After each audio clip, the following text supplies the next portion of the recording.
মই তহঁতৰ পৰা আঁতৰি থকা খঙতে এতিয়া তহঁতেও মোৰ পৰা আঁতৰি থকা নাইতো। তেনেকৈনো কিয় কয় দেউতা?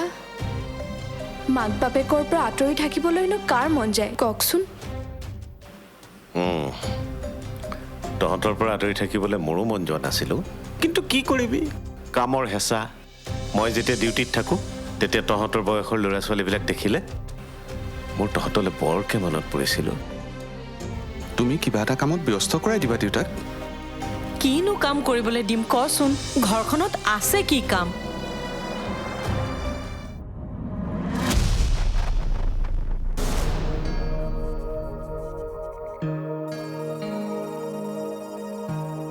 আজি তোমাৰ কিবা বিশেষ কাম আছে নেকি?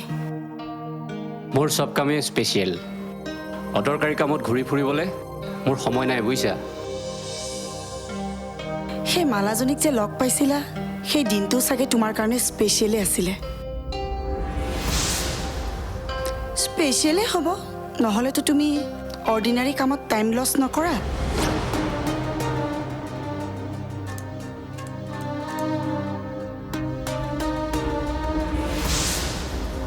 মই তোমাক কিমান বাৰ ক'ব লাগে যে মই গৈ মালাক লগ কৰা নাই, মালা আহি মোক গাড়ীত লগ কৰিছে।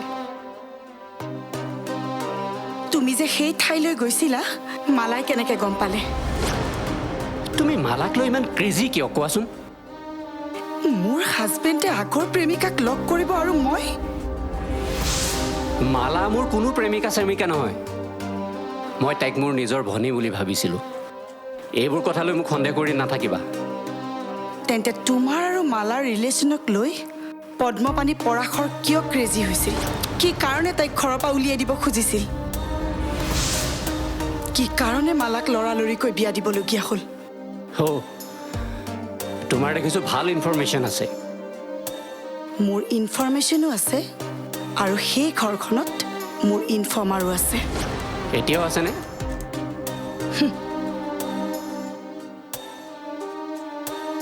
আছে।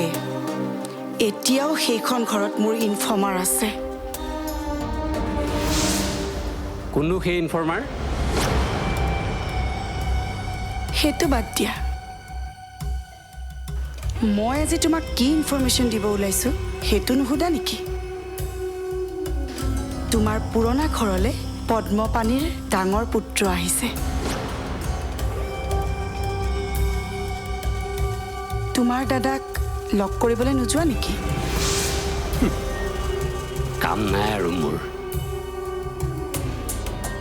ৰবা, কাম থাকিলেও তাৰ মাজত এইটো এটা দৰকাৰী কাম বুলি ধৰিব লাগিব।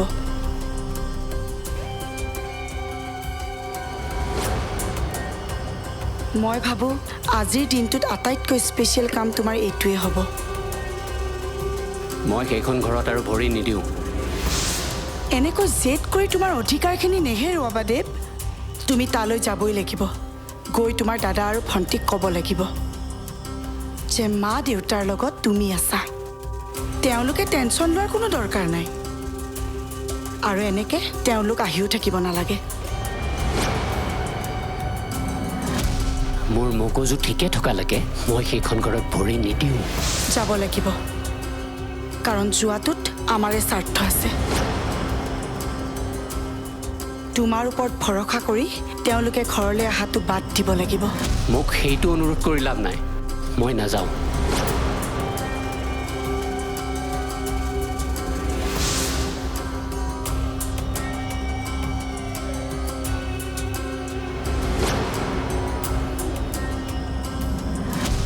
তুমি নগ'লেওতো মইহে যাব লাগিব দেৱ।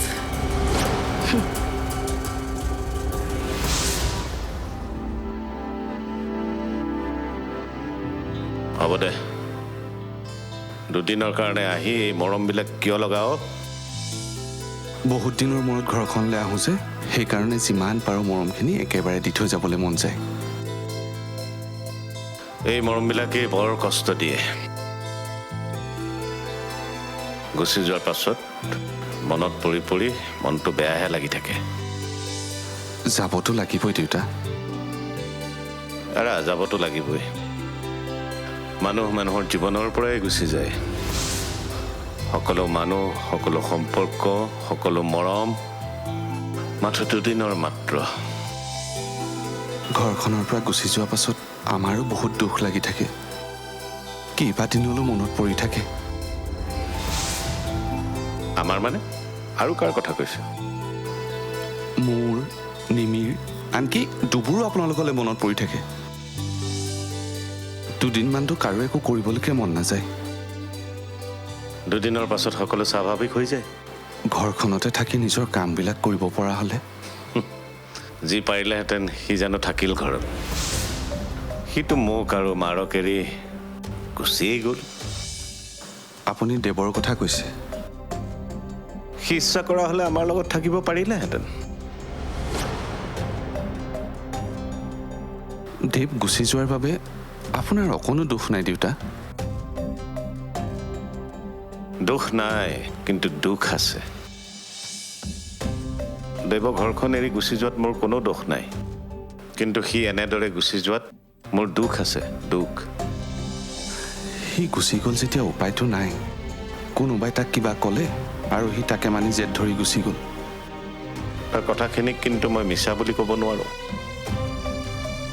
কাৰণ সি মোৰ ওপৰত তোলা অভিযোগটো সঁচা আছিল এতিয়া আৰু সেইবিলাক কথা ভাবি মন বেয়া কৰি নাথাকিব দেউতা ভাবিছিলোঁ তহঁত কোনো নাথাকিলেও সি থাকিব মোৰ লগত তাৰ সংসাৰখনো পাতি দিছিলোঁ আশা আছিল নাতি নাতিনীৰ লগত হাঁহি ফূৰ্তিৰে দিনবিলাক পাৰ কৰিব পাৰিম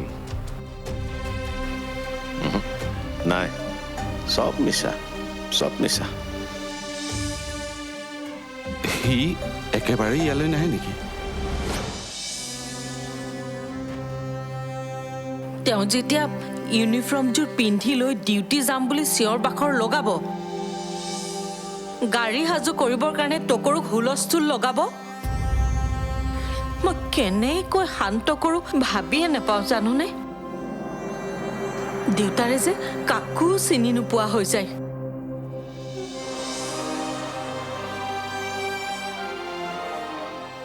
সেইবোৰ কৰে দেউতাৰ ছাবকনচিয়াছ মাইণ্ডটোৱে কোনো এটা পৰিৱেশত তেওঁ এনেকৈ ইনভলভ হৈ যায় যে তেওঁ কোন হৈ ক'ত আছে সেই সকলোবোৰ পাহৰি যায়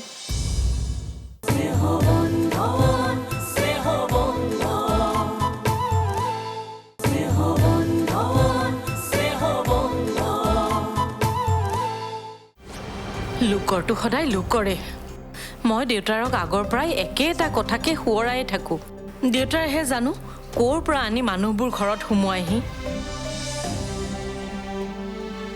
লোকৰ হ'লেও তোমালোকে মালাক আশ্ৰয় দিছিলা তাইৰ বিপদৰ সময়ত উদ্ধাৰ কৰি তাইক থাকিবলৈ ঠাই দিছিলা সেইবোৰতো কোনো কৃতজ্ঞতা নাই বৰঞ্চ তাই যিবোৰহে কাণ্ড আৰম্ভ কৰিলে এইখন ঘৰতে থাকি এইখন ঘৰৰে বোৱাৰী হৈ মালিকনী হোৱাৰ আকাংক্ষা কৰিছিল চাচোন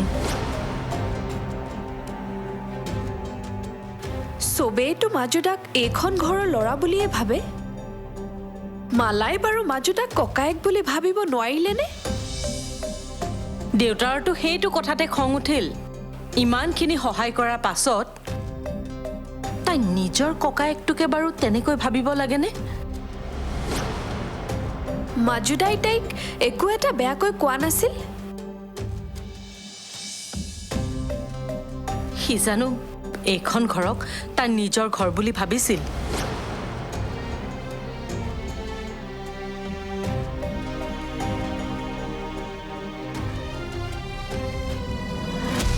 ওলাই যোৱা দিন ধৰি সি এইখন ঘৰত ভৰি দিয়াহি নাই কিন্তু তাৰ মানুহজনী এদিন আহিছিল তেওঁ কিয় আহিছিল আমাৰ খবৰ ল'বলৈ আহিছিল সি কিবা এটা জেদ ধৰি ঘৰৰ পৰা ওলাই গৈছিল কিন্তু সি আমাক পাহৰি যাব পৰা নাই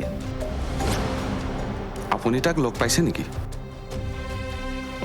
তাৰ মানুহজনী মানে ৰণিতাই কৈছে সি বোলে আমাৰ কথা কৈয়েই থাকে তাইক তাৰ যদি ভাল ভাৱ আছে সি ইয়ালৈ নাহে কিয় লাজ বা জেদত হয়তো সি এইখন ঘৰলৈ অহা নাই কিন্তু তাৰ মানুহজনীক পঠাইছে কিন্তু দেই তাৰ যদি ভাল ভাৱ নাথাকিলেহেঁতেন তেতিয়াহ'লে তাইকো নপঠালেহেঁতেন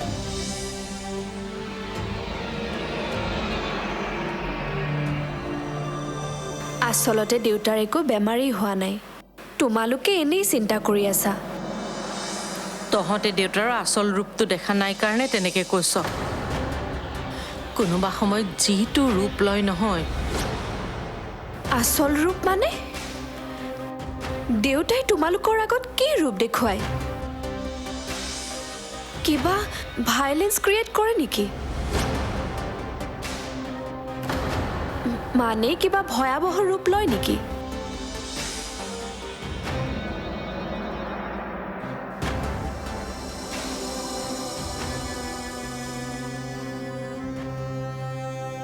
তেওঁ যেতিয়া ইউনিফৰ্মযোৰ পিন্ধি লৈ ডিউটি যাম বুলি চিঞৰ বাখৰ লগাব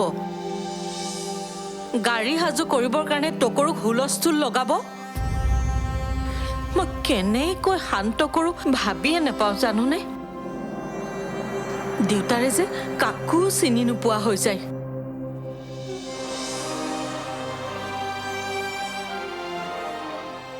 সেইবোৰ কৰে দেউতাৰ ছাবকনচিয়াছ মাইণ্ডটোৱে কোনো এটা পৰিৱেশত তেওঁ এনেকৈ ইনভলভ হৈ যায় যে তেওঁ কোন হৈ ক'ত আছে সেই সকলোবোৰ পাহৰি যায়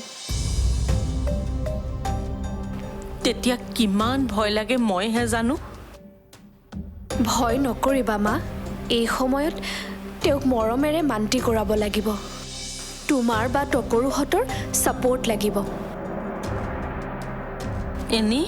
এনেকুৱা বেমাৰ ভাল হয়নে বাৰু কিবা চিকিৎসা আছেনে বাৰু এনেকুৱা বেমাৰৰ তইতো লণ্ডনত বহুত ডাঙৰ ডাঙৰ চিকিৎসা কৰিছ কাৰোবাৰ এনেকুৱা ৰোগ ভাল কৰি পাইছনে মোৰ বা ৰকিৰ ডিপাৰ্টমেণ্টটো এইটো নহয় মা সেইবোৰ আচলতে এটা চাইক'ফিজিকেল চিটুৱেশ্যন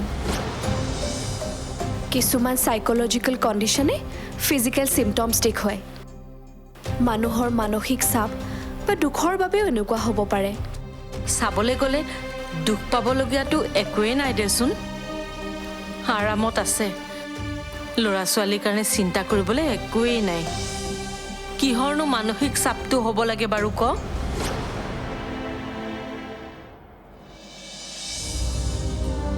ফুটচুট ডাঙৰকৈ লৈ আদৰ্শ বোৱাৰী ইমেজ এটা লৈ যাব লাগিবতো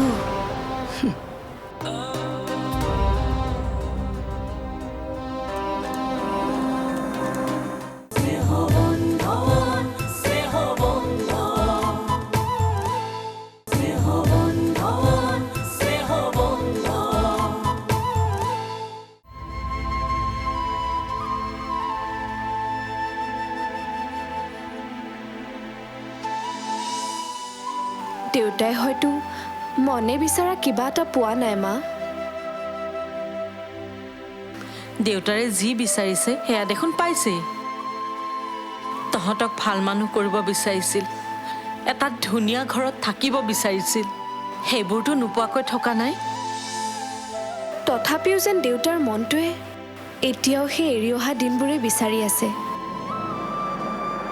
মা মই ক'ৰ পৰা আনি দিওঁ সেই দিনবোৰ ইউনিফৰ্মযোৰ পিন্ধাই হাতত ৰিভলভাৰ দি কেনেকৈ পুলিচৰ চাকৰি কৰিবলৈ যাবলৈ দিওঁ কচোন কেতিয়াবা এনেকুৱা লাগে সেইবোৰ সহ্য কৰি থকাতকৈ মই মৰি থকাহে ভাল মা এইবিলাক কি কথা ভাবিছা তুমি তুমি ইমান দুৰ্বল কিয় হৈছা আমাক ইমান ভাল ভাল কথা শিকোৱা মানুহজনী এনেকৈ হাৰি গৈছা যে আগতে মই সবল আছিলোঁ কাৰণ তেতিয়া তহঁত মোৰ কাষত আছিলি তহঁতৰ ভৱিষ্যতৰ সপোনবোৰে মোক শক্তি দিছিল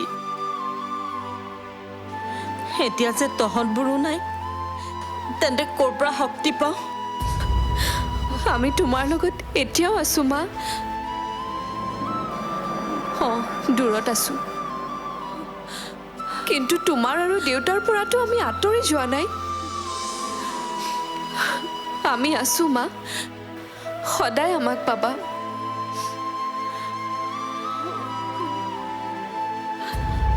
সংসাৰৰ নিয়মবোৰ মানিয়ে আমি চলি থাকিব লাগিব মা।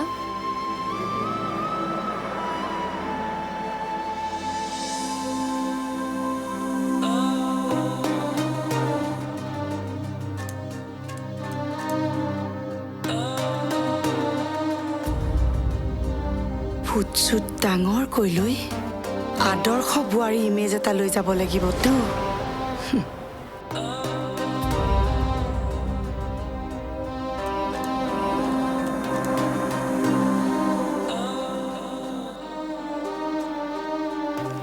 আৰু অলপ ডাঙৰকৈ ল'লেহে সংস্কাৰী বোৱাৰীৰ নিচিনা দেখিব। ইম্প্ৰেশ্যন ড্ৰ কৰাৰ কথা আছেতো।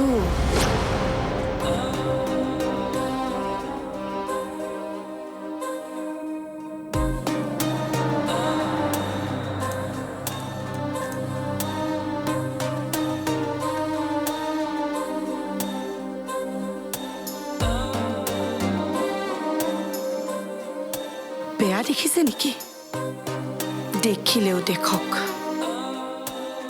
দেখাতকৈ ইম্প্ৰেশ্যনটোহে ডাঙৰ কথা।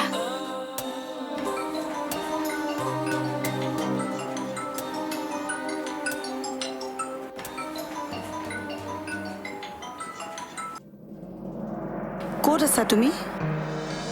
ইমান ফোন কৰি আছো, কি হ'ল মানে শুনা, মই তালৈ যাব ওলাইছো।